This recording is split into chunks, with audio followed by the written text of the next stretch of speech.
This guy here, um, who went by the name Marcion of Sinope. Sinope was the northern region of the present-day Turkey. He lived between the year AD 85 until the year AD 160.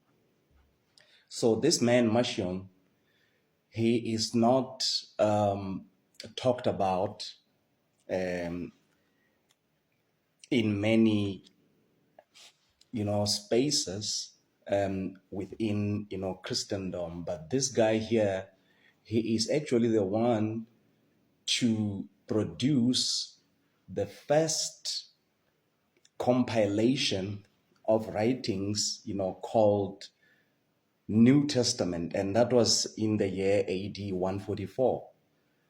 And what is interesting about the first codified writings that were regarded, as sacred by many Christian congregations at the time is that he only, in the compilation of the text, included the Gospel of Luke, redacted, though, edited. And I'll explain why, he edited the Gospel of Luke. It was only the Gospel of Luke and the 10 epistles of Paul, excluding Paul's pastoral letters. And this man, at the height of what I found to be interesting about him, is that he provided an antithetical depiction of the God Jesus referred to as the Father and the God of the Old Testament, Yahweh, God of Israel, that they were not the same God. In this text, the first New Testament, by Marcion, at the end of it, he draws antithetical positions, to show where the two gods, differed, where the two gods were not the same.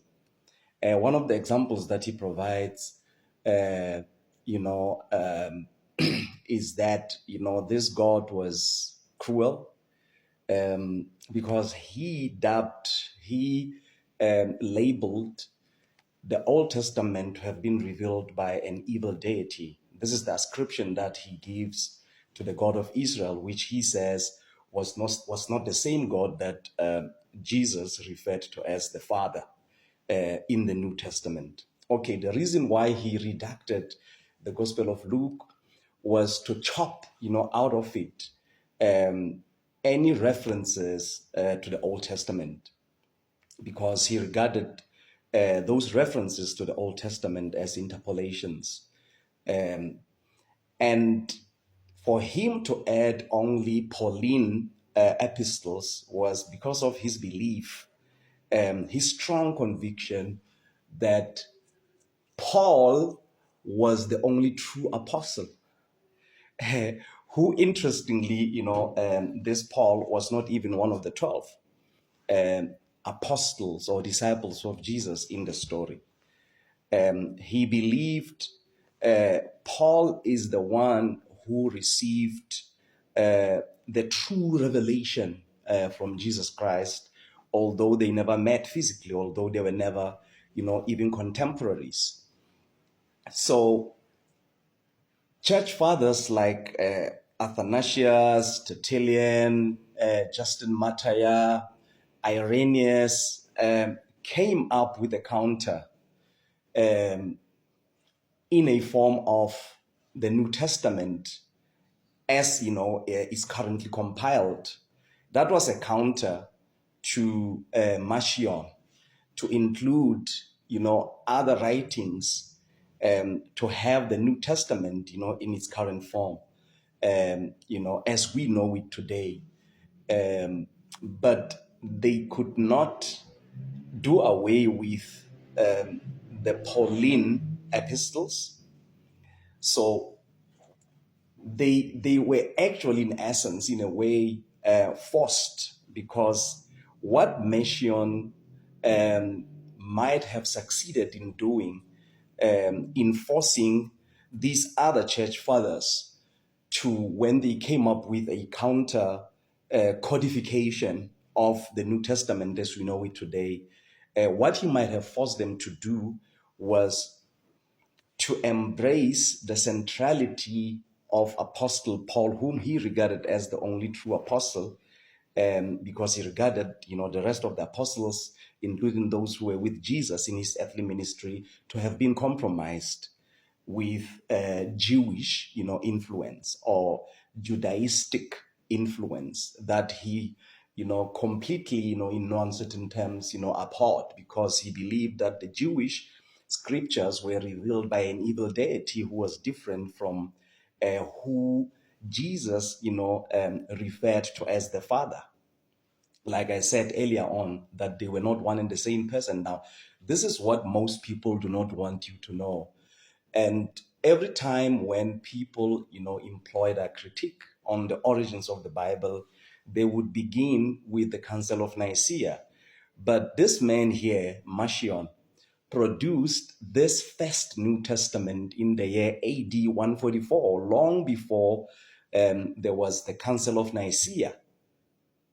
So the influence that he successfully exerted on the church, on the Christian church, worldwide, is placing Paul at the center of, hermeneutics and exegesis.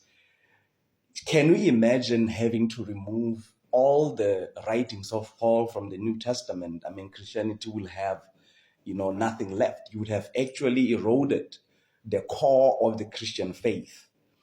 So when you study Paul in the New Testament, as it is given to us in its current form, in the book of the Galatians, the letter that he wrote to the Galatians, he's actually making reference, interestingly, buttressing, or having that buttressed by Marcion's belief about him being the true apostle, the only true apostle.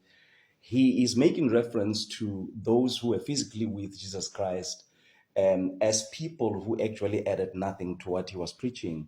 And Paul, in the letter to the Galatians, even refers to the apostles of Jesus Christ who were in Jerusalem, so-called apostles. You have to, go to the book of Galatians and see that yourself and read for yourself. I'm not making it up. I did not write the Bible. So, quite interesting. Now, when we make, an honest historical analysis, and a person comes to you and tells you about the Bible being the Word of God, and you look at the textual evolution of what is the Bible today, the question that I normally ask is, which one are you referring to? And by what standards, did you come to the conclusion that the current canonized writings are the ones that have earned the approval of your God that you are selling, of the God that you are selling to me? You're going to have to show and prove why I should reject the Marcion New Testament, first New Testament, and accept, the current one. I'm not a theologian, so it looks like this is esoteric knowledge. Only theologians, are privy to. But people like myself, read everything that is before us, investigate everything that is brought before us. This is all that I needed to share with you. And peace and love to you.